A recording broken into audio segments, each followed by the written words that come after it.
It's only now, with the benefit of 20 years of hindsight at my disposal, that I realized The Legend of Zelda Ocarina of Time was the most important piece of media that I experienced during my childhood. It was the first story that I can remember that challenged me and at times overwhelmed me, both intellectually and emotionally. Fast forward over 2 decades, and Ocarina of Time is continuing to be one of the most influential games of my life. This time around, acting as my introduction, a gateway drug of sorts into the amazing, curious, and awe-inspiring world it seems to be in the midst of a renaissance. And that is the world of speedrunning. While in many ways still a somewhat obscure subset of the enormous gaming community, we're starting to see elements of this fascinating niche garnering increasing amounts of attention, from things like incredible world record-breaking moments to instances of competitive controversy and community drama. But, as with pretty much everything else in the world we see at a surface level, it's so much more than that. And even if it's not necessarily your cup of tea, I'd argue that it's worth a few moments of your day to learn a bit more about, if nothing else than to understand a bit more about what the appeal is to so many people. Why all the hype? Now, as someone who's been a casual fan of the world of speedrunning on and off for a few years, it's always seemed like a massive, overwhelming ocean, a complicated and chaotic world filled with countless people all far more equipped than I, so much more knowledgeable and experienced, but they all seem to have a few interesting things in common, at least from my perspective, standing on the shore, watching from afar. While everybody was obviously competing with each other, the competitors often acted as if they were on the same team, sharing strategies, pooling their knowledge together, supporting each other. There seemed to be an interesting and unique camaraderie amongst and between the different speedrunning circles, a mutual respect of sorts, both for each other and for the craft itself. All these folks were splashing around in the hectic sea of speedrunning, doing all sorts of dope-looking shit and having tons of fun in the process, and here I was, standing on the shore, looking down at my tiny little rowboat, holding a measly little paddle in my hand and thinking, yeah, I wouldn't make it out there. I don't even know where to begin. I'd get eaten alive. Now, as a content creator, I've been fortunate enough to make a lot of new friends, some casual, some professional, but recently a number of these friendships emerged from my being a fan, a consumer rather than a creator, and it recently occurred to me how serendipitous these relationships were. I've been fortunate enough to befriend a few guys that made me do a bit of a double take, all 3 of them world-class competitors in 1 or more speed games, all tremendously knowledgeable, down-to-earth, fantastic content creators that I also happen to share a ton in common with. I finally decided to ask myself the question that I had kept in the back of my head for so long. Could I do that too?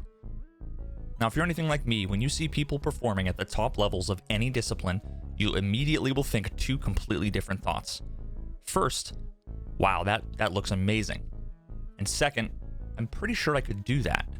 Now, inevitably, when I invest time in trying to learn a new skill or immerse myself in a new hobby, whether it's casually, competitively, or professionally, there's a point at which it becomes painfully clear that there exists an enormous, invisible chasm, an unseen divide that separates the new, the casual, and the inexperienced from the veteran, seasoned professionals. Not only is it impossible to fully grasp the time and dedication that it takes to get that good at something, but all of the idiosyncrasies, intricacies, and minutiae involved in performing at that level are almost entirely lost on most people. All too often, the most impressive things, the casual folks will never notice. I've gotten into so many different things and transitioning more times than I can count, from curious onlooker to beginner, and then often to a passionate amateur, and rarer still to what could be considered advanced or competitive. I've never once ever thought to myself, yeah, that was exactly what I expected. My appreciation for those more skilled than I grows exponentially as I both struggle and progress through the various levels of experience, each time gaining a completely new perspective. Not only do I learn more than I ever thought I would about the how and the why surrounding these disciplines, but it suddenly becomes painfully clear how much of the subtlety, nuance, precision, skill, and focus that the casual observer completely misses. The more I learn and the better I get at all sorts of different interests, the more humbled, impressed, and amazed I become when I take another look at those performing at the highest levels. And if you know anything about me, you'll know that when I'm passionate or excited about something, I want to share it with everybody I know. Now this time, I became an Ocarina of Time speedrunner. I spent 6 weeks immersed in a world that I had been following casually for a long time, a world that was both familiar yet still quite alien to me. I played the fuck out of Ocarina of Time as a kid and have watched hundreds if not thousands of hours of speedruns of all sorts of games, but I'd never actually speedrun any of them before. As someone for which video games is such a massive and important aspect of my life, what I learned in this short time has quite literally changed the way that I both see video games and those that attempt to play them as fast as humanly possible. And I want to share what I've learned with you today. In order to fully digest what it takes to speedrun a game like Ocarina of Time, it's important to have a base level understanding of what it takes to play through the game normally. What does the normal gameplay loop look like for this game? Let me briefly run through the plot before we get into the crazy stuff, and I know most of you weren't even born when this game was released in 1998, but I'm still going to say spoiler alert ahead. And also, as a brief note, all of the music that I use for my videos is my own. I've always got links in the description for all of my music on all sorts of different platforms. I have a DMCA free playlist on Spotify for all my own music that content creators can use while they're live streaming. And if you like what you hear and want to see me playing all the instruments and seeing how most of it's made, check out my second YouTube channel that I just recently started that's focused solely on music.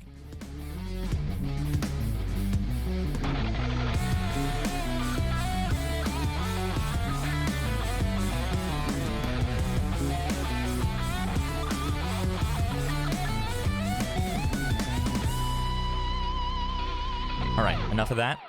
On to the story. The story begins introducing the main character for whom you control, the fairy boy who answers his call of destiny to save the world. After you meet your new fairy friend Navi, you explore your home, the Kokiri Forest, obtain the sword and shield, and then head to the great Deku Tree, the guardian of the Kokiri Forest, who summoned you so that he can tell you of a curse that has been cast upon him. Upon entering and subsequently casting out the evil from within the Deku Tree itself, you learn that it was too little too late, and as he speaks his final words, he tells you about an impending threat coming from some creep from the desert. Gives you a quick Sunday school Bible study on this universe's Genesis story, the creation of the Triforce, which represents the Father, the Son, and the Holy Din, Nehru, and Furor, 3 golden goddesses. You are then given the Kokiri Emerald, which is the first of the spiritual stones, and tasked to go find the titular Princess Zelda. Now, just before you leave the forest to begin your adventure, you're greeted by your friend Saria, who I can only imagine is your ex based on how awkward this interaction is. She gives you a fairy ocarina, which is something that I always assumed as a child was made from a cow's udder, and then you make your way over to Hyrule Castle to meet the princess. Now, after sneaking into the castle, doing what equates to basically breaking and entering, you meet Zelda, who then tells you that you need to get the Triforce before Ganondorf does, which will require collecting the 3 spiritual stones, one of which you already have, as well as the Ocarina of Time. Now, on your way out, you meet Zelda's homie Impa, who escorts you from the castle, directs you towards Kakariko Village, which is at the base of Death Mountain, and that's where you're going to continue your journey. Now, eventually, you're going to make your way through clearing Dodongo's cavern to obtain the Goron Ruby, and then inside of Jabu Jabu's belly, obtaining the final spiritual stone, the Zora's Sapphire. Now, it's been 20 years, but it only now occurs to me that in hindsight, I likely dodged a Freudian bullet. What we're talking about here is a game wherein literally each of the 3 major dungeons, where I probably spent 100 hours exploring as a child, involved climbing into the mouth of a large beast, effectively allowing myself to roleplay the act of being swallowed repeatedly. This is actually kind of a miracle that I never manifested some sort of vor fetish. Unfortunately, not everybody was so lucky. And now, much like Lord Jabu Jabu, I'm about to put this green hero inside of me. Anyway, on your way back to the castle, you're met with the sight of Impa fleeing with Zelda, who tosses you the Ocarina of Time, pursued by Ganondorf. Now that you have the Ocarina of Time and all 3 spiritual stones, you're able to travel to the Temple of Time to open the Door of Time, using the Ocarina of Time by playing the Song of Time and obtain the Master Sword. But oops, you done fucked up. That creep Ganondorf read you like a book, tailed you, and managed to obtain the Triforce before you. You then awake in the Sacred Realm, met by one of a group of folks called the 7 Sages, named Rauru. You've apparently been chilling here asleep for 7 years because you weren't old enough before to wield the Master Sword to defeat Ganondorf, although I'm not really sure how the better part of a decade of muscle atrophy is going to help you there. You learn that there are 7 sages who have the power together to imprison Ganondorf in the Sacred Realm, but all but 2 of them don't even know that they're sages. You then meet Sheik, who at this point is my favorite character, what a badass, who then helps guide you in the direction of the 5 temples where the sages are to be awakened. First, there's your old flame Saria in the Forest Temple. Next, there's your old pal Darunia in the Fire Temple, followed by Rudo in the Water Temple, Impa in the Shadow Temple, and finally Naburu in the Spirit Temple. Now, all these temples present a handful of challenges to complete, some requiring the addition of new gear and tools, and all filled with fun and unique puzzles to solve and enemies to defeat. On multiple occasions, this required that you return the Master Sword to the pedestal in the Temple of Time where you once removed it, which gives you the ability to travel back in time 7 years to help solve some of these puzzles. Once you awaken all 5 of the sages, plus Raoul, you're left with 1 more sage needing to be discovered. Upon returning to the Temple of Time one last time, you're greeted by Sheik once again, who tells you how the Triforce has a failsafe mechanism of sorts built in, causing it to separate into 3 pieces: power, courage, and wisdom. Ganondorf ended up with the Triforce of Power, you ended up with the Triforce of Courage, and the last piece, the Triforce of Wisdom, you discovered was held all along by Princess Zelda, who now reveals herself to have been Sheik all along. Now, I'm not gonna lie, I never really liked the character of Zelda in Ocarina of Time when I was a kid, so having my favorite character turn out to be Zelda was kind of a disappointment. Now, it wouldn't be for another 20 years until I would inevitably meet Zelda once again after playing Breath of the Wild that this redemption arc would come full circle. Good lord, look at that anti-alien. Ganondorf crashes your reunion party, kidnapping Zelda, and heads off to his castle, awaiting you for your final confrontation. After making your way through the castle and defeating Ganondorf, you link back up with Zelda, at which point the castle begins to collapse and you need to lead her out to safety in an NPC-style escort mission. Well, actually, I guess technically she leads you out because she's the one that has like magic to open the doors or whatever. I don't know, whatever. Either way, you make your way out and the tower collapses. Now, from the rubble, Ganondorf emerges once again, transforming into an even bigger and somehow grosser pig-looking dude, Ganon, who then knocks the Master Sword from your hand, which you then retrieve to then beat his ass one more time. Now, it's at this point that the sages assemble like the goddamn Planeteers and banish Ganon to be sealed in the Sacred Realm. Finally, you return the Ocarina of Time back to Princess Zelda, who returns you back to the past, a child, once again. Now, for some reason I never understood, Navi pieces out, leaving you just as you started your journey, a lonely, ferryless boy. Although, right at the end there, it doesn't look like you're going to be lonely for too long. Alrighty then, so that's Ocarina of Time in a nutshell, the full story as experienced in the way originally intended by the creators of the game. Now, all in all, that's roughly 30 or so hours of gameplay required to beat the game casually, but as you know, this video is about the literal opposite of a casual playthrough. We're here to learn about the legends who have mastered Ocarina of Time on a number of levels, all sharing one thing in common: speed. I suppose it's quite fitting that I open this series with this particular game. Each of these episodes will be detailing the legends in speedrunning that push themselves to the limits, with their ultimate goal being to completely demolish the games they play as fast as humanly possible. Now, in the case of The Legend of Zelda, Ocarina of Time, both the speedrunners and the main protagonist of this story, each one of them are, in their own way, heroes of time. So many great stories begin with a sensei, a master, a hero, someone to look up to learn from, and to be inspired by. Now this time around, the speedrunning mentor that's going to be acting as my very own Ocarina of Time dad, my guide and protector on this little journey of mine, arguably the person that inspired the beginning of this entire story, my metaphorical Deku Tree, and that's dannyb. So I've had world records in both any % glitchless categories of the game, which means I've been the fastest person to, and I'm currently the fastest person to have ever completed the game without glitches. For a little over half of 2020, I held the record for the any % speedrun, which is the fastest completion of the game ever overall. Currently sitting in second place there. I've held the record for the fastest completion of all of the dungeons of the game with glitches. Currently sitting in second place there. And I've held a top 10 position in every single category. I don't enjoy running every category, so I haven't grinded them all to world record perfection, but I've held competitive places in all of them at some time or another. Danny was gracious enough to take the time out of his busy schedule, both working and streaming, to help me throughout this entire process, answering questions, helping me with any troubles I was having, listening to me complain during my failures, and cheering me on during my successes. His investment in this endeavor was invaluable, and it all started with helping me learn about the different OOT speedrun categories and which one I should consider as a beginner. Now, within each speedrun game, there's typically a number of different categories for which you can compete in. Let's take a look at 5 of the more popular categories and the specific rules and challenges that are unique to each for Ocarina of Time.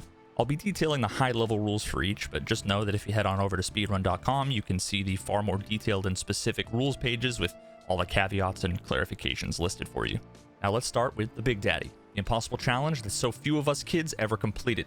a 100% completion of the game. Now, this category is completed only after completing all the following goals. You have to have a full quest screen, which involves learning all 12 songs, collecting all 3 spiritual stones, 6 medallions, over 100 gold skulltulas, and obtaining the Gerudo card and Stone of Agony.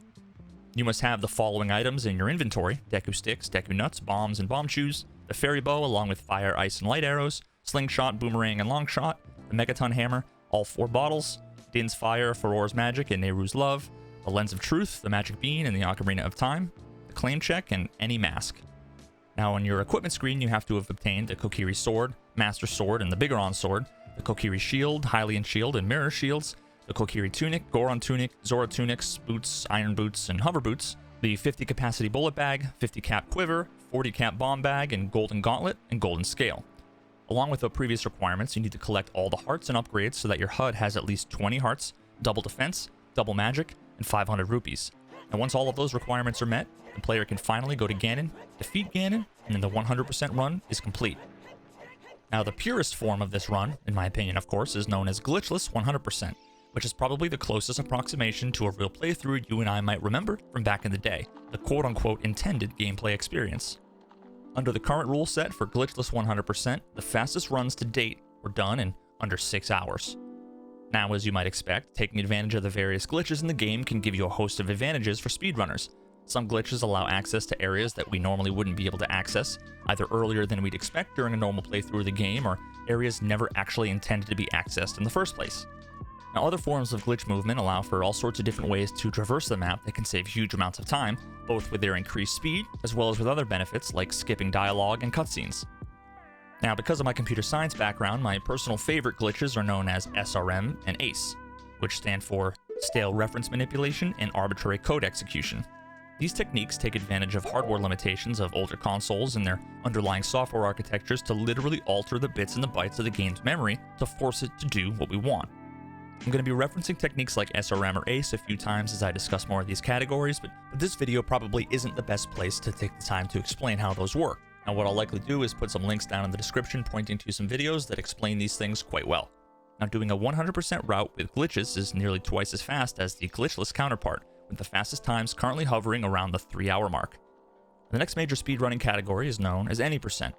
Now, contrasted with the previous category, successful completion of an any percent run merely necessitates completing the game, regardless of what percent of the game's objectives were completed or items were collected. Now, this is defined as killing Ganon or reaching the end credits, however you're able to. Now, as you might expect, any percent comes in a few different flavors, such as categories with different forms of glitches being allowed, as well as glitchless and unrestricted categories. Currently, the fastest glitchless any percent runs are in the ballpark of about 3.5 hours. Now, I'll be coming back to the unrestricted category shortly.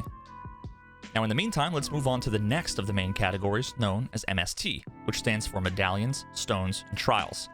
As the name suggests, this category requires obtaining all spiritual stones and medallions, dispelling the barrier in Ganon's castle, and defeating Ganon.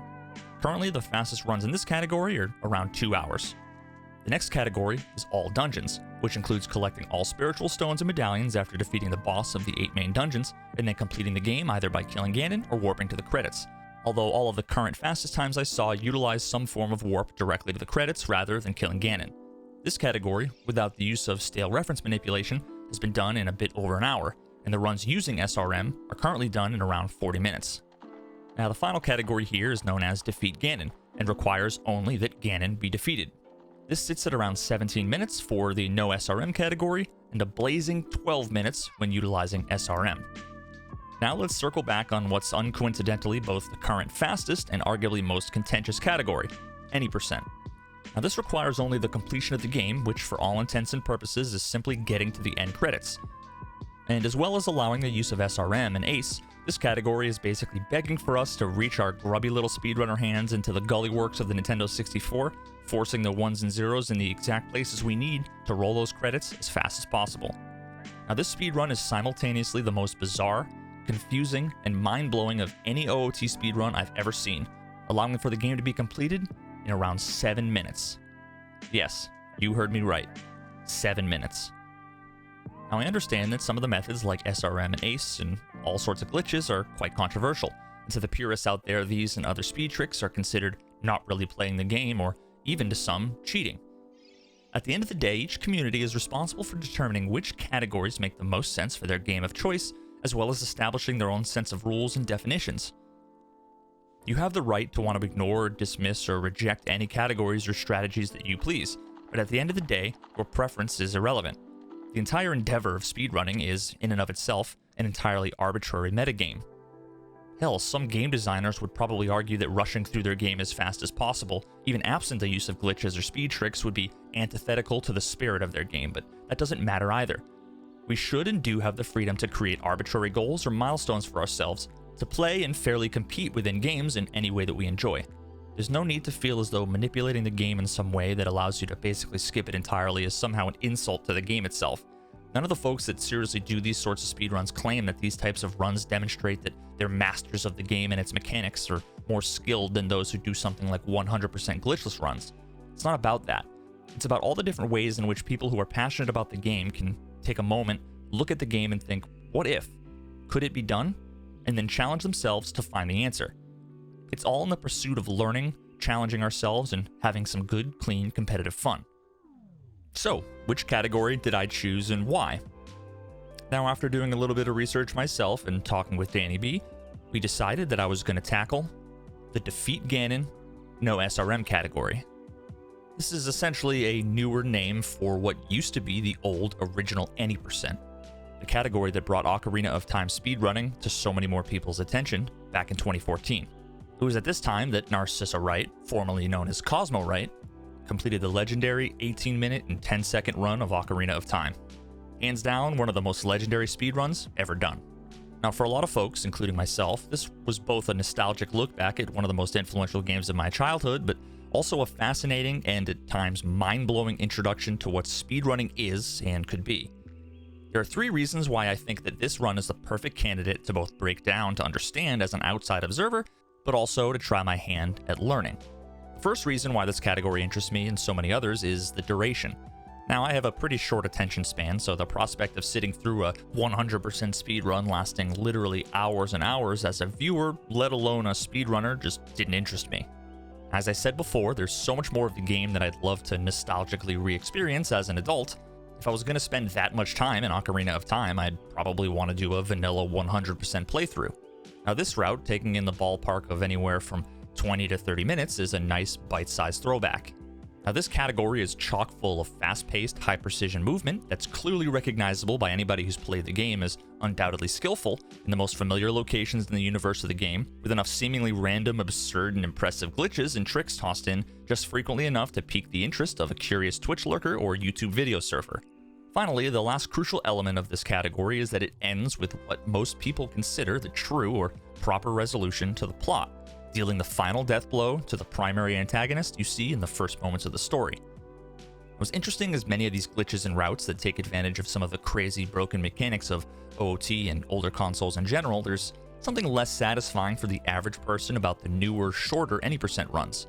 We all wished as kids to be able to clip past a barrier and grab an early item or skip a long, boring cutscene, so a run that consists of god-tier gameplay with a few gratifying glitch moments thrown in right before killing the final boss is quite satisfying. Now, from the perspective of a speedrunning layman, most of us being 30-somethings who grew up with Ocarina of Time but now have a wife and kids and IRAs, lots of other categories just don't quite do it for us. We may have never beaten the game without a walkthrough, but we still instantly get hit with a wave of fond memories as soon as the main menu music theme starts playing. Now, from that perspective, we long to see some god-tier play of our favorite game, but if we're met with a few moments of seemingly random, nonsensical gameplay followed by an abrupt cut to the credits, it's far less satisfying. Now, that being said, I do personally feel like I have to get out of the way that the folks that get butthurt at these crazy exploits and glitches that destroy the game in more ways than they can properly appreciate, saying that that's not beating the game or that shouldn't be allowed, need to get a grip. At the end of the day, the entire endeavor of playing video games, whether playing as intended by the devs or not, is entirely arbitrary. The whole point of games and competition is to have fun while challenging ourselves to learn and improve, so stressing yourself out about how anybody else goes about this if it doesn't affect you is honestly pointless and douchey.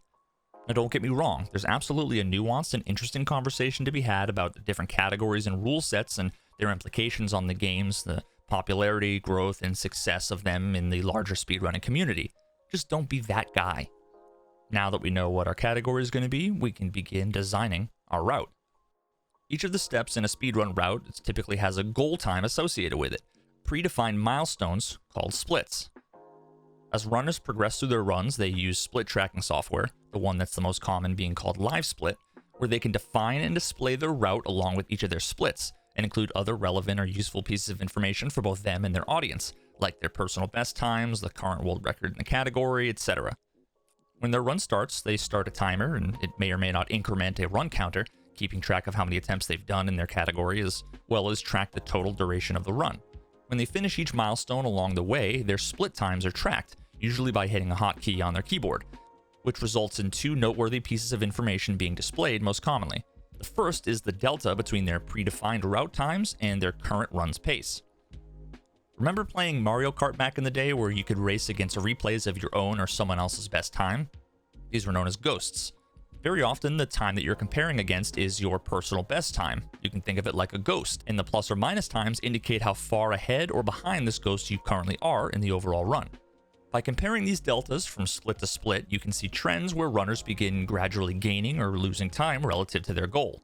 Now, what runners typically want to see are large negative numbers, lots of gold, and green deltas. Green delta times indicate that you're ahead of your goal time, and if that number keeps getting larger into the negative, that means that you're consistently saving more and more time each section. Gold splits indicate that you've completed that split faster than you ever have before, a new personal best on that segment. Now, alongside their total personal bests, known as PBs, in the current record for the category, you'll often see something referred to as sum of best, which is sort of the theoretical best time for that runner based on all of their combined fastest splits. It's essentially what their runtime would be if they completed a single run where every split was as fast as they'd ever done before, which I had still yet to learn was considerably harder than it sounds. So let's dive into my run, first looking at each split and the timings from a super high level, and then we'll be digging into each segment, the challenges, tricks, and glitches, as well as all of the triumphs and struggles I experienced along the way. Now, when doing Ocarina of Time speedruns, it's currently required that you begin running from a brand new save file, which requires runners to sit through nearly 3 minutes of intro cutscenes. Now, after Navi forces you to get out of your bed against your will, a vibe that honestly really reinforces the childhood nostalgia, we have to complete the first split, getting the sword. We gotta leave our house and head over through a little fenced-in garden area into a small crawl space, navigate a little maze area guarded by a giant rolling boulder, and then kick open the only item chest that we'll be opening on this run, obtaining the Kokiri sword. Now, the goal for this first split is just under 4 minutes, which again includes the intro cutscene that generally takes up nearly 3 of those 4 minutes. Now, let me note here that this and the following goal times I've listed here are based on other speedruns on the leaderboards that follow the same route using similar techniques and are around the goal time that I've set for myself of 25 minutes. Now, this next split is called Escape, and the goal is just that, to escape our home, the Kokiri Forest. During a normal playthrough of the game, this requires obtaining enough rupees to purchase a Deku shield from the shop, make your way to and clearing the first dungeon of the game, the Deku Tree, after which point you're allowed to leave the forest into the wide open expanse of Hyrule. Now, as a kid, this probably took me days to do, but this speedrun's second segment has a split time of around 5.5 minutes. We're gonna need to get a bit creative to pull that one off. Now, the third split is named after our next major destination, the reason why we left the forest in the first place, to head to Kakariko Village, which we need to do before 6 minutes and 45 seconds. Now, that gives us only slightly over a minute after escaping the forest to make it to Kakariko. Now, no matter what I did when I played this game as a kid, I always experienced one night cycle when making my way between the major areas on the outskirts of Hyrule Field. For the next part of the run, it's required that we enter Kakariko during the day, and given that it takes 1 minute and 20 seconds of real time for the sun to come back around and become daytime again, that poses a serious obstacle for our run. Once we reach Kakariko during the daytime, we're going to begin our next segment, called Bottle. After returning this lady's 7 missing cuckoos to their pen, she will reward us with an empty bottle, the sole reason for our trip to Kakariko in the first place. Now, our goal time for this segment is about 9.5 minutes, giving us less than a measly 3 minutes to wrangle all these birds and then collect our reward. Now, we don't need the bottle as is, we actually need it to be filled, in this case with bugs, which we're going to get to later. But conveniently, we can find some of these suckers under a nearby rock and collect them in the bottle for safekeeping. Now, our next split is Shield, which, as previously mentioned, we'll be buying from the Kokiri shop. This split has a time of 10 minutes and 42 seconds, giving us barely over a minute to somehow make our way back to Kokiri Forest, into the shop, and purchase the shield. It already seems like a challenge to make it from inside the forest to Kakariko in under 3 minutes, and now we're supposed to get back there in less than half of that? What the hell have I signed myself up for? Now, once we obtain the shield from the shop, we then have just over a minute to make our way past this idiot, sit through another long and boring cutscene, and then enter the gullet of the Deku Tree.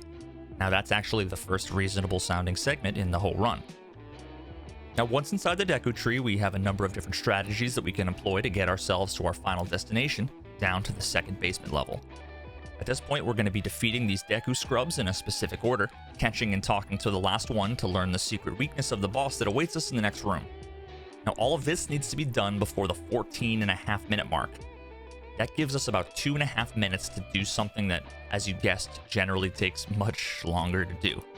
Now, our next split shows, as we'd expect, a picture of Queen Goma, but this one's cryptically called Wrong Warp.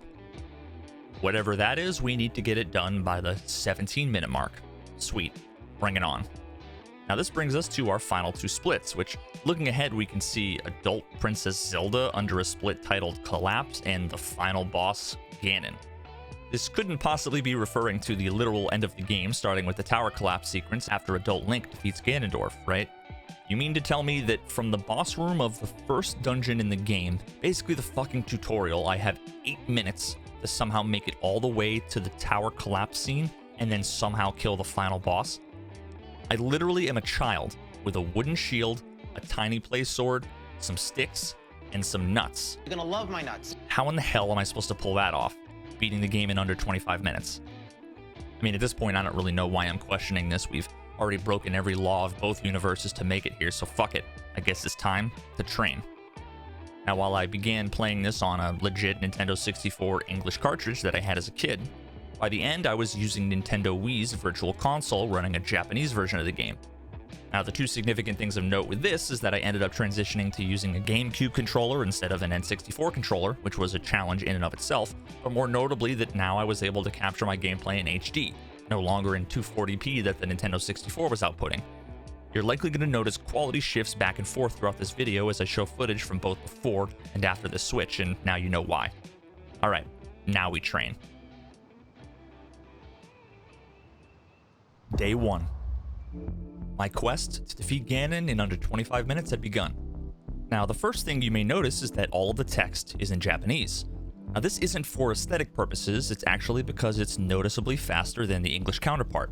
Now, the reason for this is simple. Each character is individually rendered on screen 1 frame at a time, so that means that the time it takes for an entire message to be displayed, either during a cutscene or during dialogue moments, is entirely dependent on how many characters are in that message. Japanese simply uses less characters compared to English to relay the same message, as we can see here. The message in English requires 38 characters, whereas in Japanese, it's only 22, nearly half. Now, this is actually game-changing, especially over longer runs. This time can really add up. Now, as you can see here, by the time that you're taking control of Link and starting your run proper playing the Japanese version, Navi has just entered Link's house for the first time and Link is literally still sleeping. Now, it's this reason, coupled with the fact that the Wii Virtual Console runs at a higher, more stable frame rate and suffers much less lag during visually intensive moments of gameplay and cutscenes, that you'll notice that pretty much all of the top Ocarina of Time runners play on the Japanese version of the game on Wii Console. It's simply free time saved. In the first fraction of a second of the run, I was instantly humbled. It all starts with a deceptively complicated little trick, something I had seen hundreds of times when watching other speedrunners: the backflip off of Link's front porch. As soon as you gain control of Link, you're going to want to push the analog stick directly up to turn around, Z target to lock the camera, directly down and A to backflip off the porch at the perfect angle. If you press the wrong button at the wrong time, in the wrong order, push the stick in an imprecise angle, the flow of the entire run can be ruined at this very moment. Every bit of movement is planned based on what comes before and after, so if you make a mistake with wrong timing, wrong positioning, wrong direction, the entire rhythm of everything that comes after can be affected. Only veterans have the ability to gracefully recover from small mistakes like this. Newbies like myself will flounder like a fish out of water. I can't stress enough how much easier the pros make this look. It's truly something that needs to be experienced personally to fully appreciate. Not only is backflipping the quickest way down from Link's porch, but it also conveniently sets us up to take advantage of the first of many important movement mechanics, backwalking. Now, in most cases throughout this run, you're going to see me turning Link around and walking backwards through the environment, and the reason why, you might be seeing a theme here, is because it's faster. We have a few different options when it comes to locomotion in Ocarina of Time, all with various costs and benefits. Now, walking normally is the easiest, but it also happens to be the slowest. There are faster ways to move than backflipping in most cases, but it's our only option if there's obstacles that we need to jump over or low ledges to get onto. Backwalking is the most common way of getting from point A to B, as I mentioned. It's faster than the previous methods in many cases, although it is worth noting that it's not uncommon, especially for new runners, to lose time when turning around or by backing into obstacles by accident as they're moving blindly and might have had poor alignment. And when it comes to traversing short distances, it's generally not worth backwalking, as rolling can be comparably fast and doesn't require turning around. Now, when it comes to rolling, doing so optimally requires good timing, as the roll speed isn't constant throughout the entire animation. Now, at its peak, you're going to be moving as fast as backwalking, although there is a noticeable difference in speed between spamming the roll button as fast as possible compared to finding the right rhythm, so it can take a bit of practice to get the hang of. Now, the biggest risk is rolling into obstacles, otherwise known as bonking, which can cost you precious seconds and throw your flow off even more. So it's always important to pay attention to the spacing and distance of your rolls.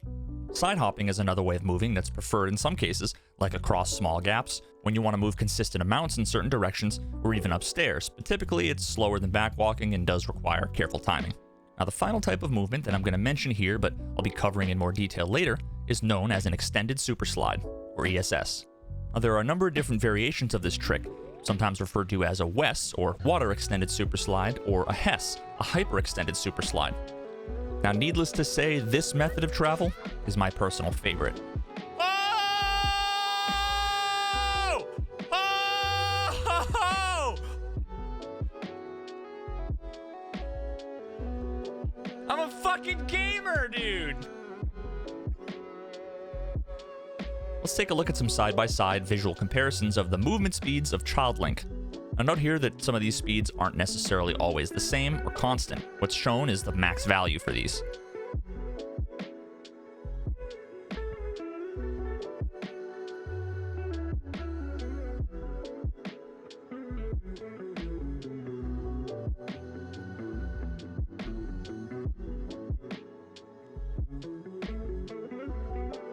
Now, with these movement mechanics in mind, we can start to make sense at the beginning of this run. I'm going to show multiple runs side by side so you can see how even minor variances in timing and alignment need to be accounted for. We're going to backflip off the deck here to avoid the railing and the ladder, and carry that momentum straight into backwalking. Once you reach the appropriate distance, which you can learn by using visual cues, such as seeing how this wall lines up relative to the ladder of your house, you can execute a few well-timed side hops and backflips to get yourself up onto the sloped grass going towards the garden.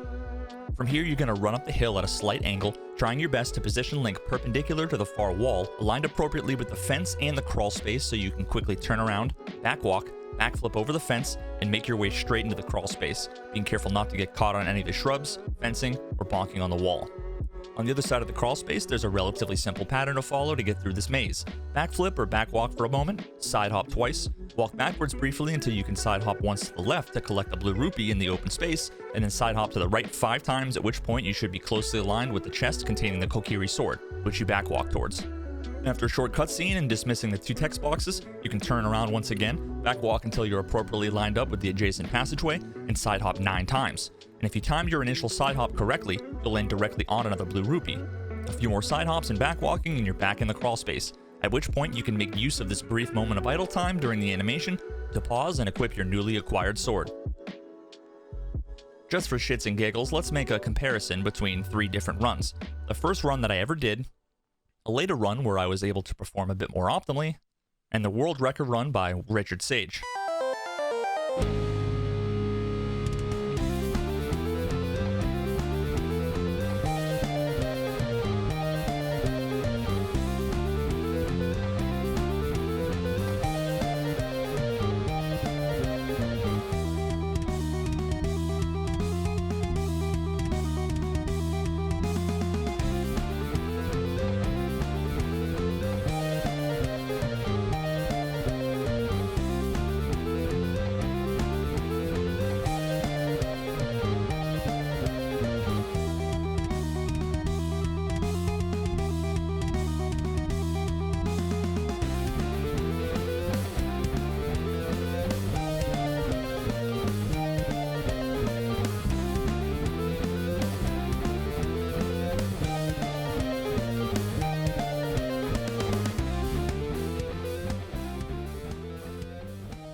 Now the differences between each are really interesting. Some are subtle, some are huge.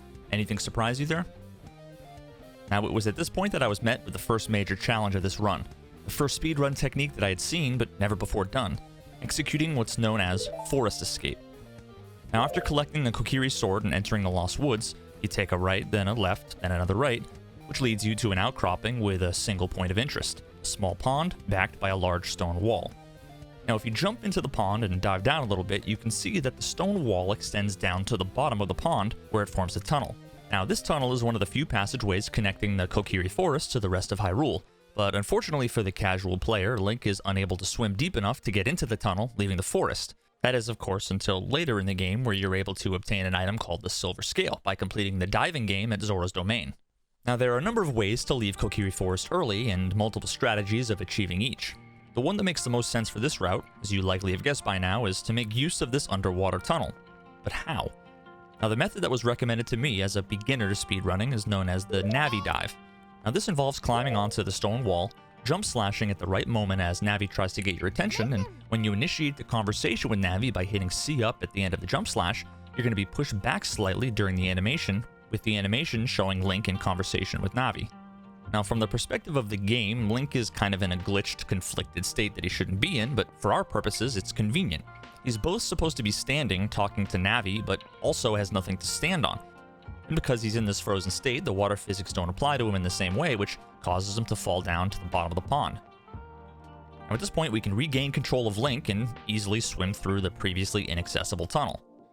Now this is a perfect time to shed light on what would undoubtedly be one of my greatest allies during my stretch in speedrunning Ocarina of Time, but also one of the biggest obstacles in my way of achieving my goal. My own hubris. Oh, okay, you want me to do the beginner strat, huh? Yeah, well, you got anything else for me? Maybe something a little bit harder, something a little bit flashier? Enter Aquascape. Now this strategy has the same end result as the Navi dive, but exploits a couple of novel idiosyncrasies of the game. First, many of the loading zones in Ocarina of Time extend past where you would expect them to be, and if you're able to somehow touch any part of that loading zone, whether you're technically inbounds or not, this will trigger the scene transition.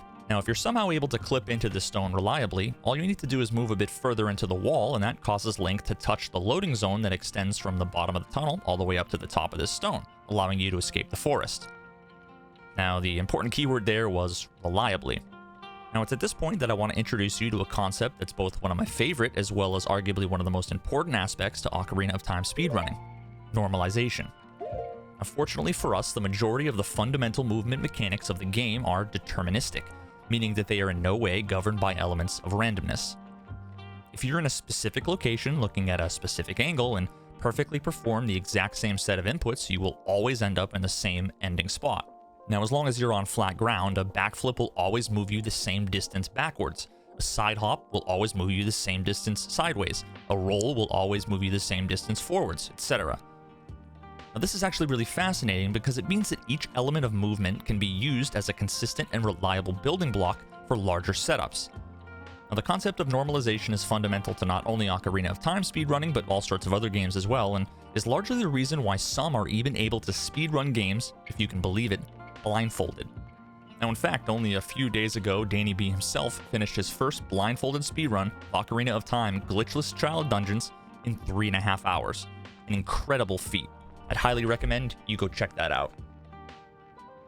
Now, Bubzia is another speedrun legend who I've seen complete blindfolded speedruns of Ocarina of Time and Super Mario 64.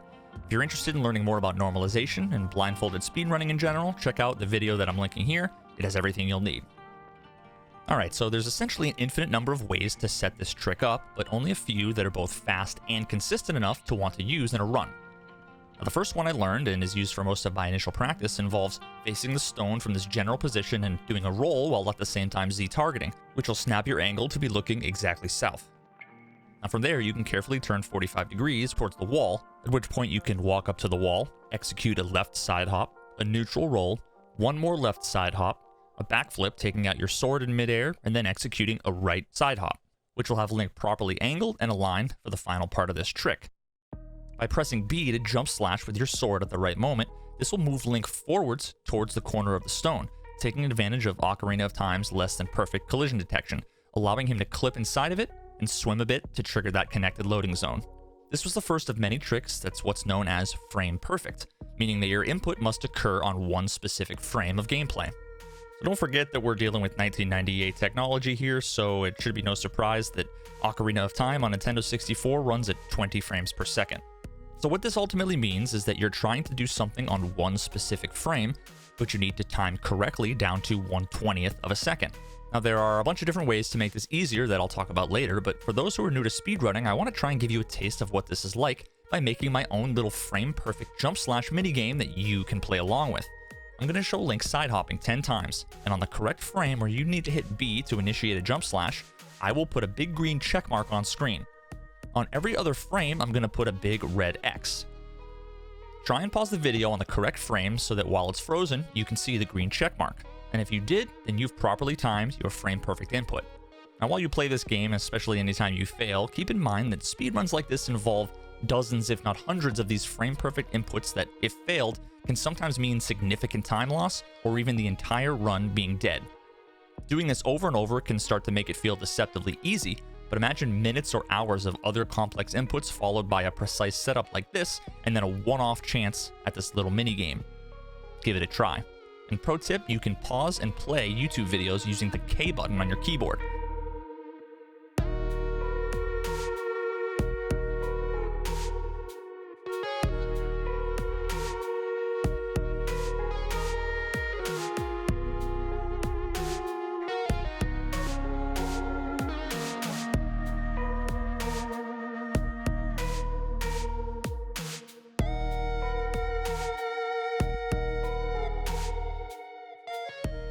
So, how'd you do?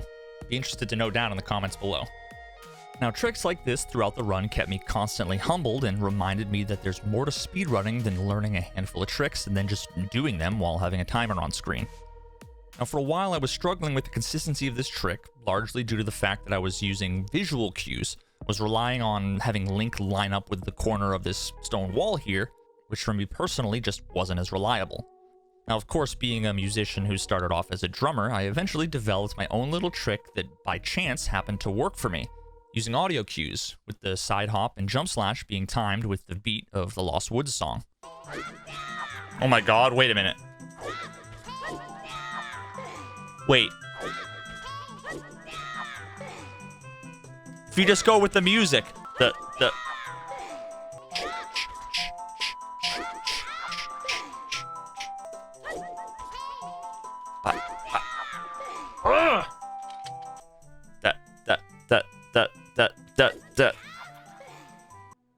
Now this just goes to show you how fun and dynamic and unique speedrunning is. There's not just one right way of doing things. You can develop your own strategies and do things that work for you. Now after learning how to escape, I managed to drill into the first few splits, stumbling through each for hours, constantly pausing the game, pulling up tutorials on YouTube and other people's runs for reference. Now I made it all the way to Kakariko Village and back to the Deku Tree about 8 times on my first day, with my best time reaching the Deku Tree being over 21 minutes. Wasn't great, but it was a start. Day number 8. After 46 attempts, I had gotten more comfortable with all the steps leading up to the Deku Tree, getting my time down from 21 minutes to just over 14. This was a huge early confidence booster and was largely thanks to more consistent movement and a few tweaks to improve the route, with the introduction of a misleadingly difficult trick, one I mentioned earlier, called the Water Extended Super Slide, or WESS. The precision and subtlety of inputs here cannot be overstated. This technique involves using a controller joystick in ways that I never knew it was even capable of.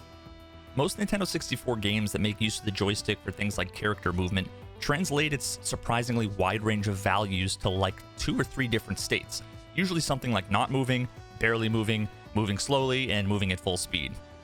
When using controls as seemingly as clumsy as a floppy plastic joystick and having your inputs result in something like a measly 3 or 4 outcomes, it's easy to be fooled into thinking that it's an imprecise control. Now let me demonstrate that this isn't the case by using an extremely helpful tool, a modified version of the game created for the purposes of aiding speedrunning and other Ocarina of Time related testing. This allows us to basically take full control over the game, which is great for explanation purposes. If you look down at the bottom of the screen, we can see that the game is displaying 2 useful pieces of input information. the buttons that we're pressing on the controller, and the current position of the analog stick. Now, when using my GameCube controller here for this demonstration, we can see that all of the horizontal and vertical range of values for the stick translates to -127 to +127. Now, in order to successfully do the trick I mentioned earlier, the WESS, you first need to learn about the foundational technique, not surprisingly called the Extended Super Slide, or ESS. This involves manipulating the analog stick so it's within a specific range of values, in this case, somewhere like 8 to 26. This is known as ESS position.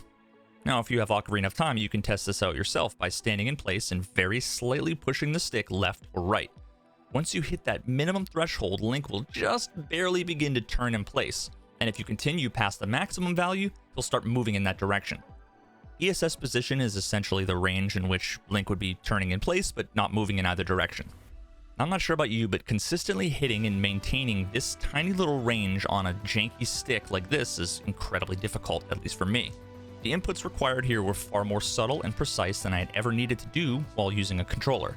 Now, this is extra difficult if you've got sweaty hands, you're tired, nervous, frustrated, as any tiny adjustment of the stick one way or another will end the trick, often leaving you in a situation where you'd actually have been better off just backwalking rather than trying this trick.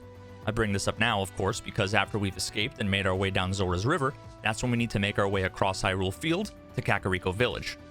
There's still not a whole lot known about the underlying mechanics, but the significance of ESS for this trick is that while in ESS position, all horizontal movement speed is conserved. Horizontal speed can be gained in a number of different ways, like taking damage from enemies, shielding explosions, and in this case, recoiling off of a wall from a jump slash. Now, in the case of a jump slash, you're only able to super slide if you quickly enter and exit water while your stick is in ESS position, hence water extended super slide. Now, the WESS begins, as most tricks you'll find do in Ocarina of Time, with a normalized setup, getting us into the appropriate position and facing direction. By lining up exactly where we have here and initiating a jump slash against this particular part of the wall, the recoil will push Link back in the opposite direction, down into the river, up onto the opposite bank, and as long as you're holding ESS position by the time you exit the water, and manage to hold the stick within the range of ESS position the entire way, you'll be able to complete the WESS to Kakariko Village. As soon as you hit Zora's River, you are burning daylight. The longer you take, the closer you get to nighttime. And if you happen to be making your way over to Kakariko Village, take a little bit too long and you hear that wolf howl and nightfall, you know that your run is dead. This is one of many risk-reward considerations that you're going to have to go through.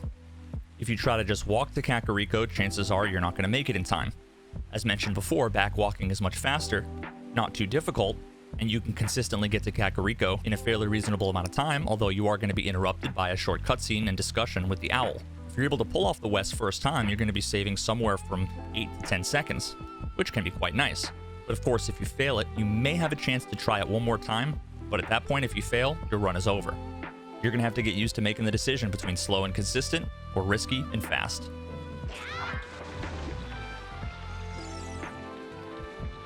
Was that the slowest WESS ever done? So after drilling in more practice of the Forest Escape and the WESS to Kakariko, I began learning the next few steps of the route, getting down through the Deku Tree basement levels, past the 3 Deku Scrubs, and into the Goma fight. Now, it was at this moment when it became abundantly clear that resource management was something that I had paid almost no attention to.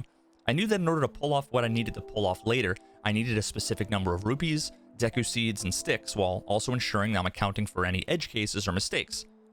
Because these attempts were the first at this segment, I inevitably either screwed up my execution or I didn't have enough of the requisite resources in the first place, so I was going to need to keep this in mind for future runs.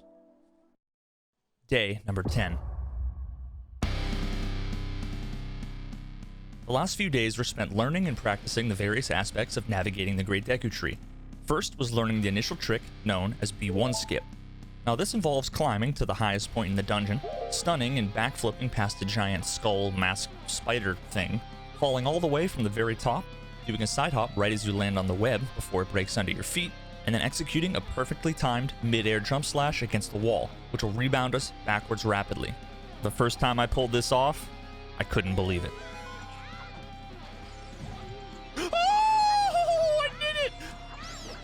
And with a single maneuver, we've managed to accomplish 3 critical goals. First, we destroyed the web separating the main level and the first basement level. Second, we landed on the elevated platform that is not normally accessible without traversing a number of nearby rooms, fighting enemies, and solving a bunch of puzzles, wasting loads of time. And lastly, by getting here before we were technically supposed to, we take advantage of the behavior of a game that, due to 1998 hardware limitations, causes the web between the first and second basement levels not to load in, allowing us to fall right through it. These three things combined together eliminate the entirety of the bulk of the Deku Tree dungeon, the first basement level, hence the name B1 Skip. Now, after defeating these three Deku Scrubs in a specific order, remember, 23 is number 1, we then gain access to the boss room. Now I have to warn you, we're about to hit a point of no return. Once you pass this point, there's no going back. What you're going to witness here will forever change the way that you see and experience Ocarina of Time. Day number 11. The following is not for the faint of heart. Within just a couple of moments, we will attempt to complete a conglomeration of nearly a dozen discrete tricks, techniques, and glitches, combining into what can only be described as video game voodoo, an electronic exorcism. When I saw this for the first time, it honest to God felt like I was bearing witness to some sinister deal with the digital devil, taking place inside the literal and figurative bowels of an ancient, cursed tree. Making use of a child's sword, a glorified toy, upon which was cast some sort of dark magic, turning it into an otherworldly executioner's blade. We begin with a child's confrontation and systematic torture of a giant spider queen, after which the child seemingly harnesses space and time in a way that simply shouldn't be allowed by reasonable laws of physics, eventually culminating in the ritual sacrifice of this ample, aristocratic, armored arachnid. Now, the sacrifice is merely the beginning, immediately followed by the ceremonious release and recapture of a jar of insects, like a plague of locusts cast down onto Pharaoh's Egypt. A seemingly random array of movements and acrobatics, making use of a blade as if it was a wind instrument, playing some sickly, demonic song, all before a carefully choreographed tribal dance. Once the ritual is complete, if the gods or demons or whatever dark powers this was intended for are sufficiently pleased with your performance, you're allowed to leave the ritual chamber. But instead of being taken back into the room from whence we came, the doorway becomes a portal, a wormhole. When Link passes through the threshold, he's transported through space and time to the end of the game.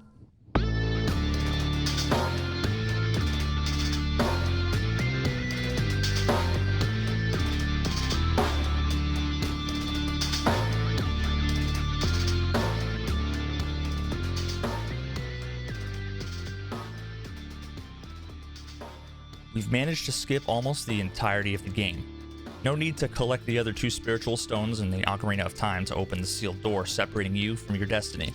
This little bit of time travel we just did here makes the wizardry that occurs when Link first removes the Master Sword from its pedestal, freezing his mind and body in the sacred realm for the better part of a decade, seem normal by comparison. Now, we're left here to complete the rest of the game not as adult Link, a confident, strong hero of time, but instead as a child. We must navigate the falling, flaming debris amidst the collapse of Ganon's tower with our main source of protection, the extremely flammable wooden shield of a child who literally minutes ago wielded a blade for the first time ever and escaped the forest to save the world. This part of the run would prove to paint both myself as a brand new speedrunner, as well as the young boy from the forest without a fairy, in a totally different light, giving new meaning to the word green.